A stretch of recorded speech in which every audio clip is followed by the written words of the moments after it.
อาวุธกลางนี้นอกจากปืนใหญ่จัดอัตราจร SH1 ขนาด150 หาพร้อมด้วยรถยิงลวดจะลวดหลายลำคลองท้าย90 ขนาด122แล้วย่างมีจรวดหลายลำคลองท้าย81และ BM 21ซึ่งกองทัพกัมพูชาจัดหาจากประเทศจีนซึ่งได้ทำการยิ่งเขามาฝังประเทศไทยจนทำให้พ้นเรือนของไทยเสียชีวิตหลายคนเกบ้านในยัยทาบันทามไปเลอกับเพลิงทมสวายวอด SH มุ้ยตุ่มหม155 มิลลิเมตรนั่งกับเพลิงบัญโรแกตจรันกรอบประเภท90 ตุ่มหม122 มิลลิเมตรนั้นกองสอบการบัญชีก็บานติ้งกับเพลิงบัญโรแกตจรันกรอบเตี้ยจรันประเภทเตี้ยโดยจะ8ประเภท8มุ้ยหนึ่ง BM21 ปีประเทศจัน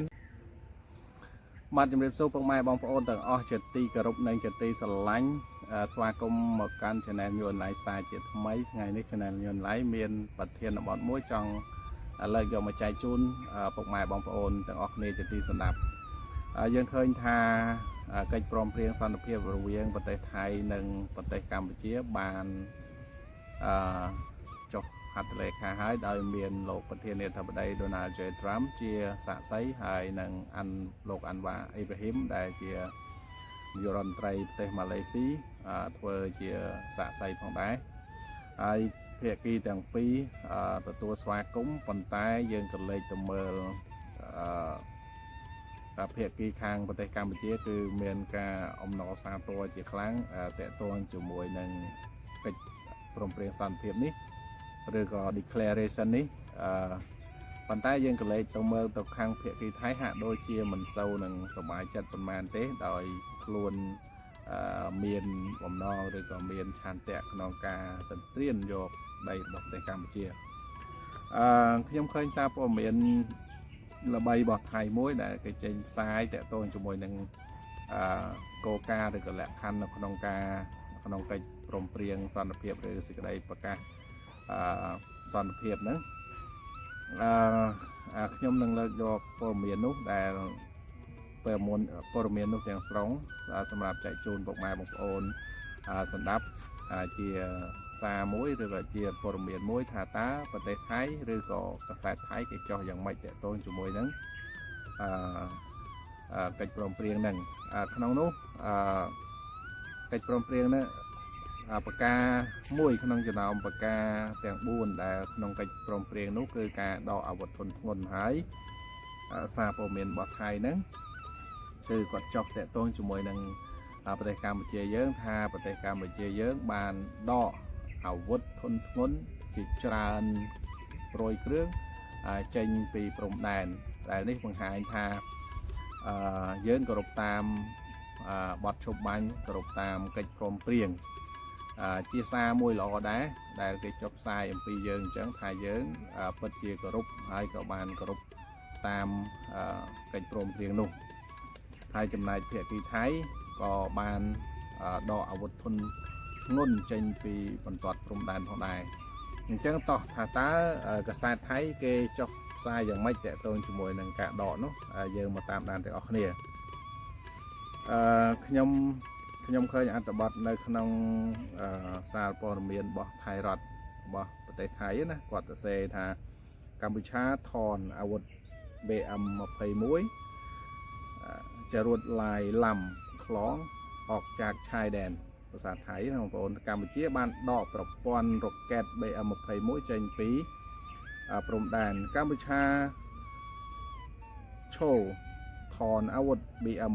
มาเพย์มุ้ยจรวดลายล้ำคลองไทย80 อัดไทย90ปืนใหญ่150 หาหมอจดออกจากจังหวัดประวิหารนะจังบางปอนนี่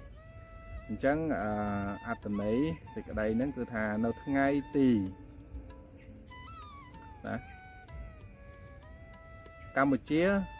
បង្ហាញ show បង្ហាញពីការដកអាវុធថនដកអាវុធ BM21 កាំភ្លើងបាញ់រ៉ុកែតប្រភេទ81ប្រភេទ90និងកាំភ្លើងធំទំហំ155មីលីម៉ែត្រចេញពីខេត្តព្រះវិហារនិងខេត្តឧត្តរមានជ័យស្របតាមដំណាក់កាលដំបូងនៃកិច្ចព្រមព្រៀងនៅក្នុងថ្ងៃទី1ខែវិច្ឆិកាឆ្នាំ2025គេហទំព័រ Facebook របស់កងទ័ពជើងគោក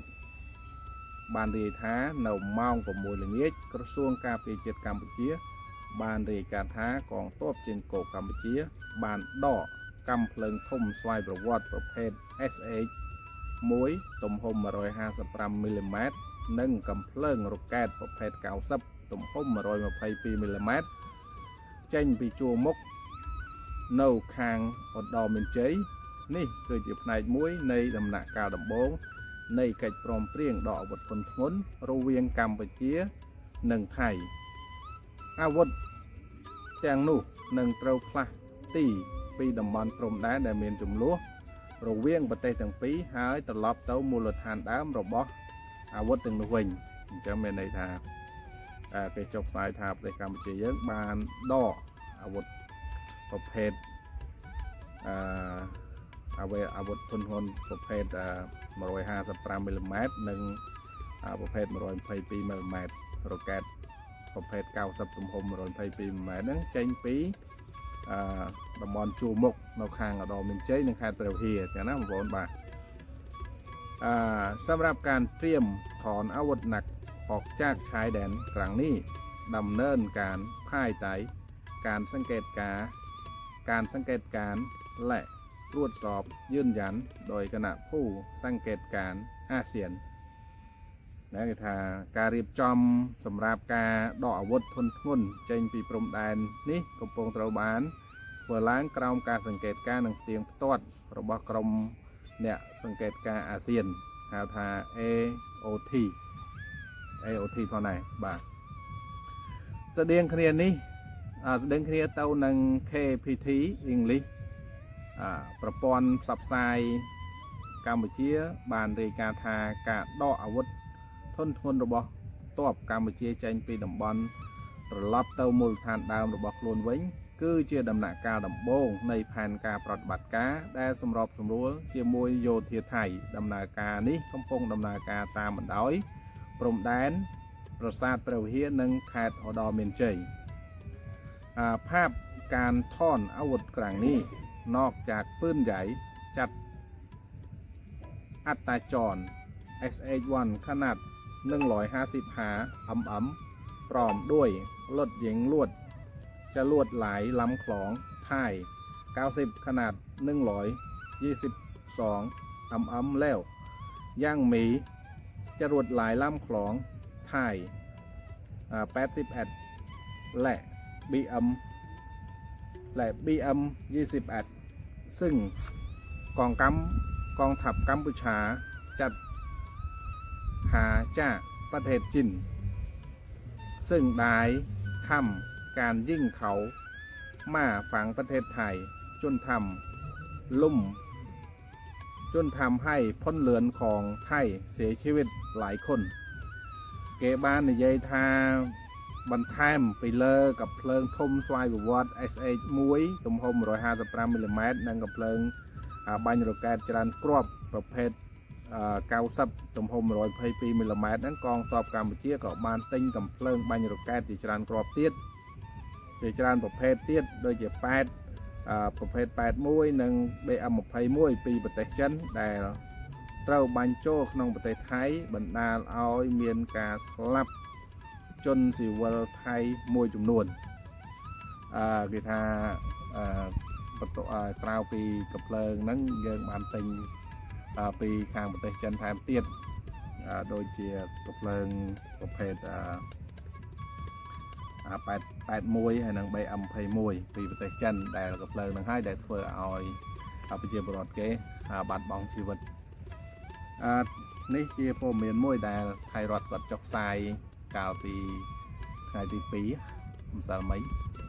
ចឹងថ្ងៃនេះថ្ងៃទី3ហើយឃើញថាគេផ្សព្វផ្សាយថាយើងបានដកអាវុធធនធ្ងន់ចេញពីតាមបន្ទាត់ព្រំដែនខេត្តព្រះវិហារនិងខេត្តឧត្តរមានជ័យហើយនេះជាសញ្ញាមួយហើយវាជាសារមួយសម្រាប់ប្រជាជនថៃនិងប្រទេសកម្ពុជាផងដែរថាយើងនឹងវិវត្តទៅរកភាពទៅរកសន្តិភាពដូចដើមវិញដោយសារតែដំណាក់កាលដំបូងនៃកិច្ចព្រមព្រៀងហ្នឹងគឺយើងកំពុងតែធ្វើហើយសង្ឃឹមថាក្នុងនាមជាប្រជាពលរដ្ឋម្នាក់នៅក្នុងប្រទេសកម្ពុជាយើងសង្ឃឹមថាកិច្ចព្រមព្រៀងនេះនឹងបន្តសន្តិភាពរហូតពីព្រោះថាបច្ចុប្បន្ននេះមិនថាប្រទេសថៃទេមិនថាប្រទេសកម្ពុជាមិនថាប្រទេសណាទេសូម្បីតែសហរដ្ឋអាមេរិកក៏ពិបាកដែរក្នុងសេដ្ឋកិច្ចបន្ទាប់ពី COVID-19 នេះយើងក៏លេចមើលថាពិភពលោកជួបវិបត្តិផ្ទួនរហូតបន្ទាប់ពី COVID ណាបន្ទាប់ពី COVID ស្រាប់តែមានសង្គ្រាមរុស្ស៊ីអ៊ុយក្រែនឃើញទេ COVID មិនចប់ផងមិនទាន់ចប់ស្រួលផងមានសង្គ្រាមអ៊ុយក្រែននិងរុស្ស៊ីហ្នឹងប៉ះពាល់សេដ្ឋកិច្ចពិភពលោកធ្វើឲ្យតម្លៃជីតម្លៃអីឡើងថ្លៃហើយបន្ទាប់ពីនឹងទៀតមានសង្គ្រាមពាណិជ្ជកម្មរវាងអាមេរិករវាងចិនហើយមានសង្គ្រាមលប៉ិលប៉ក់ដូចអ៊ីស្រាអែលជាមួយហាម៉ាស់ស្ទើរថាយើងនៅក្នុងពិភពលោកជាមួយគ្នាទោះបីជាយើងមិនមែនរងគ្រោះដោយផ្ទាល់ក៏រងគ្រោះដោយប្រយោលដែរអញ្ចឹងហើយបានថាសង្គ្រាមនេះពាក្យថាសង្គ្រាមនេះគឺគ្មានប្រទេសណាចង់បានទេហើយបើសិនបើថ្នាក់ដឹកនាំឬមេដឹកនាំណាដែលគាត់មិនច្បាស់លាស់តាក់ទងជាមួយនឹងសង្គ្រាមនេះធ្វើឲ្យសង្គ្រាមកើតឡើងគឺប្រទេសហ្នឹងអាភ័ព្វប្រទេសហ្នឹងគឺលំបាកវេទនាហើយតាក់ទងជាមួយនឹងរឿងសង្គ្រាមឬក៏បាបការប្រយុទ្ធគ្នារវាងថៃហើយនិងកម្ពុជានេះយើងគិតមើលថាបើសិនបើប្រទេសយើងអត់មានសង្គ្រាមវានៅតែលំបាកដែរណារឿងសេដ្ឋកិច្ចនេះណាមិនថាថៃមិនថាកម្ពុជាទេយើងមិនមែនអួតថាយើងគ្រាន់បើជាងថៃហើយថៃក៏កុំអួតថាខ្លួនឯងជាប្រទេសអភិវឌ្ឍអីហើយមិនលំបាកនោះបើតាមសារព័ត៌មាននិងការត្អូញត្អែពីប្រជាជនហ្នឹងគឺលំបាកដូចតែគ្នាទេគឺសេដ្ឋកិច្ចហ្នឹងគឺលំបាកដូចតែគ្នាទេជាពិសេសហ្នឹងគឺបំណុលធនាគារបំណុលឯកជនហ្នឹងគឺលំបាកមែនទែនហើយប៉ះគប់ជួនជាមួយនឹងប្រទេសដែលមានបញ្ហារវាងគ្នានឹងគ្នាអញ្ចឹងទៀតអញ្ចឹងការវិនិយោគផ្សេងពីបរទេសហ្នឹងក៏គេមើលដែរប្រទេសដែលមានសន្តិភាពបានគេមកប្រទេសអត់មានសន្តិភាពអត់មានស្ថិរភាពទោះថាគេហ៊ានយកលុយគេរាប់ពាន់រាប់ម៉ឺនរាប់សែនរាប់លានដុល្លារយកមកវិនិយោគដើម្បីរស់ស៊ីនៅក្នុងស្រុកខ្មែរអត់នៅក្នុងស្រុកថៃអត់អញ្ចឹងសិតតែជាចំណុចដែលធ្វើឲ្យសេដ្ឋកិច្ចនឹងដើរថយក្រោយអញ្ចឹងហើយទៅប្រទេសកម្ពុជាទាំងរដ្ឋាភិបាលទាំងប្រជាពលរដ្ឋហ្នឹងគឺព្យាយាមធ្វើយ៉ាងណាឲ្យមានសន្តិភាពមិនចង់មានសង្គ្រាមជាមួយប្រទេសណាទេគឺអត់ធ្មត់ដល់ទីបំផុតហើយទីបំផុតយើងឃើញថាបានសម្រេចលទ្ធផលហើយក៏មិនធានា 100% ថានឹងមិនកើតឡើងវិញដែរប៉ុន្តែអ្វីដែលយើងធ្វើបាននៅពេលនេះគឺយើងព្យាយាមនឹងឯងយើងព្យាយាមធ្វើយ៉ាងម៉េចកុំឲ្យមានចំនួនសារជាថ្មីម្ដងទៀតហើយសារដែលថៃគេសរសេរនេះក៏ល្អដែរដោយសារជាសារមួយប្រាប់ថាប្រទេសកម្ពុជាបានដកហើយអញ្ចឹងប្រទេសកម្ពុជាអត់មានបំណងអីទៅឈ្លានពានអីទៅទឹកដីរបស់ថៃទេដែលថៃខ្លួនឯងទាំងប្រជាពលរដ្ឋទាំងអ្នកដឹកនាំហ្នឹងគិតថាកម្ពុជាកន្លងមកកម្ពុជាជាអ្នកបង្ករឿងកន្លងមកកម្ពុជាជាអ្នកនាំចលួសមុនហ្នឹងជាអ្នកឈ្លានពានដីថៃនេះគឺมันអាចទៅរួចទេអញ្ចឹងណាបងប្អូនបាទអញ្ចឹងហើយវាសំខាន់ដែរតកតងជាមួយនឹងសារព័ត៌មានហ្នឹងអញ្ចឹងព័ត៌មានថ្ងៃនេះមានតែប៉ុណ្ណេះឯងបើបងប្អូនគិតថាល្អសូមបងប្អូនជួយ Subscribe ហើយនឹងចែករំលែកព័ត៌មាននេះសម្រាប់អ្នកដទៃទៀតផងបាទសូមអរគុណមានការខ្វះខាតយ៉ាងណាសូមខន្តីអភ័យទោសបាទ